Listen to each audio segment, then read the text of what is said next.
Good evening, I'm Jeff Phillips. Those stories in a moment, but first breaking news of fresh outbreaks near parks.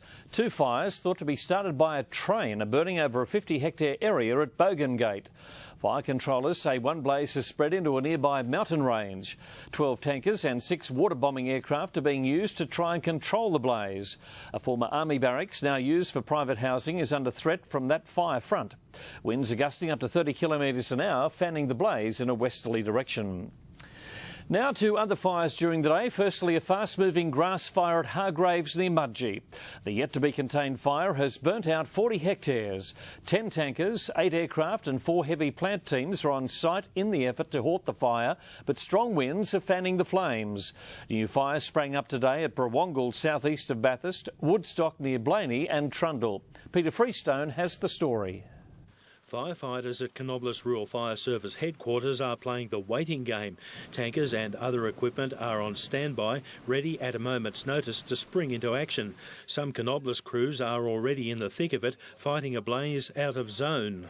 We've deployed some of our aircraft to assist in a fire near Hargraves to assist Mid-Western Council area over there. Wind has stirred up activity at Long Point. That fire is still behind containment lines, but a breakout is looming large. During the day, the region was subjected to wind gusts up to 70 kilometres an hour from the north-northwest.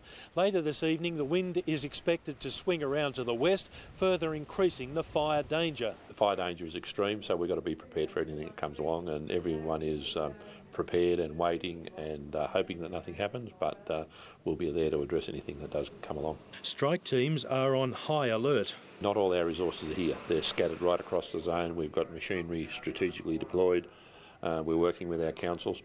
And we've seen sort of in some of the fires down in the southern areas today how they're going in that difficult country down there. The Mullion Creek fire, which has been burning for several days, is also contained and being carefully monitored. We've had tankers on it today patrolling, and this recent flare-up is one that shows how we have to keep monitoring that fire continuously, and that'll probably happen till it rains properly. Superintendent Hoadley is asking people to exercise extreme care and put off any mowing, grinding or welding activities which can potentially start a fire.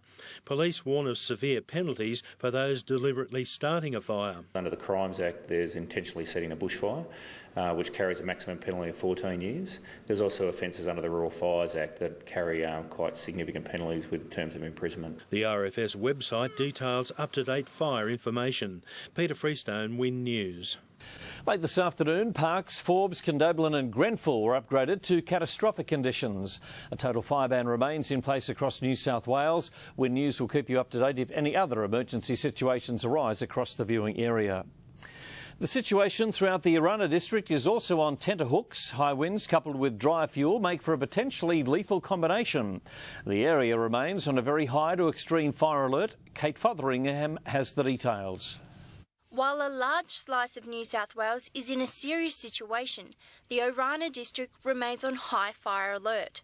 The combination of hot winds and dry paddocks makes an uncomfortable scene for anyone, especially the Rural Fire Service. We've already declared for Section 44 within the Orana area. That gives us a lot more flexibility with resources to combat with whatever fires may arise during the day as the weather deteriorates. Fire services are ready and prepared for anything that comes their way. Superintendent Whalen has urged people to take extra care during this current heat wave. If they are living in fire-prone area, they need to consider leaving early and going to a shopping centre, a town, relatives, whatever. Leave early, just leave for the day, for the bad part of the day. It is expected that the area will remain in a very high to extreme fire danger range. And with the right wind behind it, we may lose property and threaten life. Superintendent Whalen wants to make decisions wisely when it comes to fire. If people have got property that is prepared properly and is built to sustain fire impact, then they may choose to stay and defend, but they need to be physically able to defend their property. If they're not, they need to leave early. Health authorities are warning during the hot weather, try and stay cool if possible and keep well hydrated by drinking extra water. Kate Fotheringham, Win News.